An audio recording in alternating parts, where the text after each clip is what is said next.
Hey YouTube, some quick announcements. One is that I have a shop up on my website now, so you could go ahead and check that out and see some of the items I have for sale. The checkout's not working yet, so if you see something you like, just email me at yourock@thefusingshop.com and we could set something up like via PayPal or some other electronic method. The money from the sales goes to supporting my kids and of course my future videos. Next is I see that YouTube found me worthy of putting ads on my videos, and I do apologize for that. Just know that I did not monetize my channel, and YouTube is able to place ads on your videos as part of the agreement when you sign up. So I did not have anything to do with that. They just again found my channel worthy of putting ads on. Um, and yeah, so let's jump into the video. And I heard the best way to start a lesson or a speech is with a joke. So today's dad's joke is, why didn't Barbie want to marry Huckleberry Finn? Because she didn't want to be a doll Finn.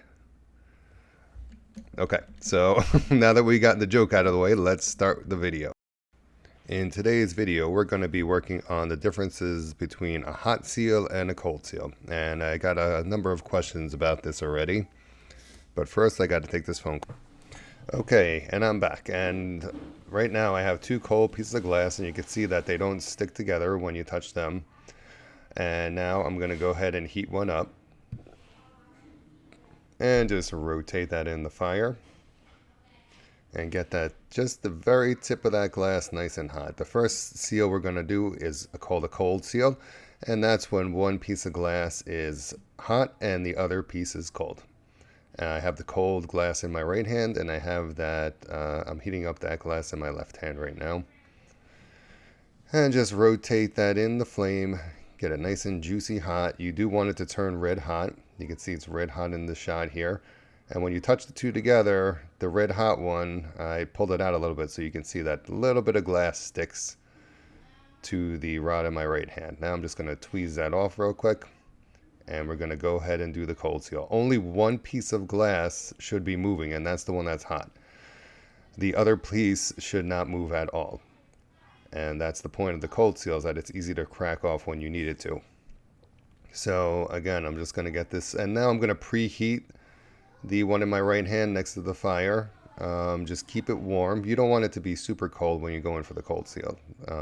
Just a little bit warmed up, and you can see I have just the tip of that nice and hot, and it's cooling off as I'm trying to get the camera to focus on it. So I'm just going to go ahead and reheat that a little bit. I like to make my cold seals a little bit pointy because I'm going to be cracking them off anyway. And just touch the two together out of the flame. I like to do it when it's not in the fire because you don't want it to turn into a hot seal on you. And rotate that on center. And you can see that the two pieces of glass are still separate, but they are attached. And flip it the other way. Ooh, like magic. That glass looks good. And now we're just going to give it a tap on the torch, and you can see it pops right apart. Cold seals are meant to only temporarily hold pieces in place. So if you need to hold something for a longer time, you want to go with a hot seal, because anytime you tap that cold seal, that's going to pop right off on you. So just things to keep in mind. Now I'm going to go ahead and do the hot seal, and I am using solid rod to do this demo. It is slightly different when you use tubing, and of course slightly more difficult because you're working with a hollow tube as opposed to the solid rods. So I recommend doing this with rods first. Get both ends of that rod nice and juicy hot. Put them together in the flame, rotate, rotate, rotate. And go back and forth like I'm doing here with your hands to let the glass flow back and forth to both sides. The glass is still moving even though it's not red hot, so keep that in mind. And just go ahead and rotate that on center. And I'm going to show you a shot of what it looks like in a minute. You can see how the two pieces are flowing together. And my glass is dirty and everything else, so I do apologize for that. But you can see where the attachment is and how those two pieces flow together. And when you tap it, it should stay together. Yep, see, it's not good. It's not breaking.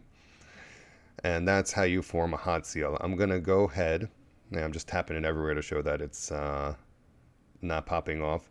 I'm going to go ahead and reheat this, and I'm going to smush those two pieces together and weld them together even better than how we had it before. and just put that joint back in the fire and rotate it on center. And you're going to gently push your two hands together and just smush that glass in gently, gently though. And I'm rolling it on my Mara to keep the same diameter on that rod. And again, even though the glass is not hot, it is still moving. And you can already see how much thicker it's gotten and how much more clear it's gotten. You can barely even see where that seal is. And my glass is scratched and dirty, so you do see those imperfections in the glass. And you could go ahead and heat those out or just tear it off with your tweezers or whatever you want to do. This rod is just going to be a punty for my future videos, so I'm not going to be using it for any modeling or anything. So I just need it to be an on-center handle. And again, you could just go in and clean that up if you want. And you should not see any lines. If it is a good hot seal, there should be no seams in the glass when you're done. And this again goes for solid tubing. I mean, not solid tubing, hollow tubing and solid rods is what I meant to say. And you don't want to see any seams in the glass. That's when you know that you have a good hot seal. You want to be really careful when you rotate this to keep your hands as steady as possible. This way you keep your glass nice and on center. And you can see there it looks pretty much like one rod. You can still see where I made previous joints in the past. Like on the upper part of the rod is where I've attached other pieces. So yeah, again, you could keep working on that and smoothing it out. And now it's definitely not going to break. You could bang this around as much as you want and this will stay in place and will hold. So that is the difference between making a hot seal and a cold seal.